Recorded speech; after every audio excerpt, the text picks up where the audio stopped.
Minsan dumarating tayo sa punto ng buhay na parang ang bigat-bigat na ng lahat.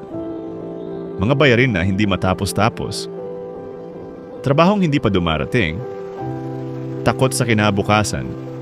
At mga gabing hindi tayo makatulog kakaisip kung paano makakaahon. Pero ngayong oras na ito gusto kong ipaalala sa iyo, hindi ka pinababayaan ng Diyos. Ang Diyos na nagbigay ng buhay sa iyo ay siya ring Diyos na kayang magbigay ng paraan. Hindi siya nahuhuli. Hindi siya nakakalimot. At hindi siya nauubusan ng himala. Kapag mahina tayo, siya ang ating lakas. Kapag wala tayong kasiguraduhan, siya ang ating pag-asa. At kapag tila ubos na tayo, doon mas lalong kumikilos ang Diyos. Huminga ka ng malalim at samahan mo ako sa panalangin na ito.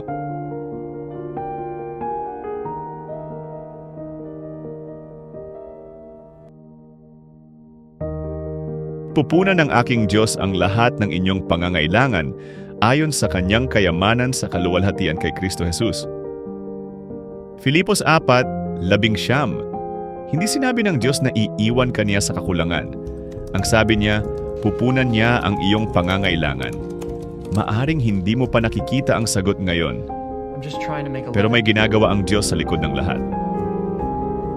Bible verse 2. Ang Panginoon ay aking pastor, hindi ako magkukulang. Awit 23, isa kapag ang Diyos ang ating gabay, hindi tayo pababayaan. Maaring may mga panahon ng paghihirap, pero hindi doon nagtatapos ang kwento mo. May bagong oportunidad na darating. May bagong pinto na bubuksan. May provision na hindi mo inaasahan. Bible verse 3. Huwag kayong mag-alala tungkol sa anumang bagay. Sa halip, ipanalangin ninyo ang lahat. Filipos 4:6, hindi mo kailangang dalhin mag-isa ang bigat na nararamdaman mo. Ibigay mo ito sa Diyos. Ang problema sa pera, ang paghahanap ng trabaho, ang utang, ang takot, ang pagod, ibigay mo lahat sa Kanya. Main prayer, 12:30 hanggang 5:00. Music becomes deeper and emotional. Panginoong Diyos, maraming salamat po sa araw na ito. Salamat dahil kahit sa gitna ng problema at pagsubok, kasama ka pa rin namin. Ngayon, lumalapit kami sa inyo na may mapagpakumbabang puso. Kayo po ang aming provider, tagapagligtas at sandigan. Panginoon, alam niyo ang bawat pinagdadaanan ng taong nakikinig ngayon. Alam niyo ang kanyang pagod, pag-aalala, at mga luha na lihim niyang inilalabas gabi-gabi. Ama, hinihiling namin ang inyong tulong sa aming pananalapi. Buksan ninyo ang mga pintuan ng oportunidad. Bigyan ninyo kami ng trabaho, sideline, negosyo, at tamang pagkakakitaan. Pagpalain ninyo ang gawa ng aming mga kamay. Para sa mga naghahanap ng trabaho, Panginoon, gabayan ninyo sila sa tamang kumpanya at tamang tao. Bigyan ninyo sila ng favor, confidence at magandang oportunidad.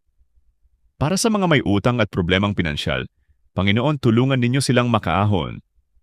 Bigyan ninyo sila ng wisdom sa paghawak ng pera at kapayapaan sa kanilang isip. Tanggalin ninyo ang takot at anxiety tungkol sa kinabukasan. Palitan ninyo ito ng pananampalataya at pag-asa. Panginoon, turuan ninyo kaming magtiwala kahit hindi pa namin nakikita ang sagot. Paalalahanan ninyo kami na hindi ninyo kami iiwan. Naniniwala kami na may magandang plano kayo sa aming buhay. May breakthrough na darating. May blessing na paparating. May himalang ginagawa kayo kahit hindi pa namin ito nakikita. At sa bawat araw, tulungan ninyo kaming manatiling matatag, mapagpasalamat, at puno ng pananampalataya. Maraming salamat, Panginoon. Sa pangalan ni Jesus, Amen. Kung kailangan mo ng panalangin, isulat mo lang sa comments ang Amen. Patuloy kang maniwala dahil ang Diyos ay gumagawa pa rin ng himala.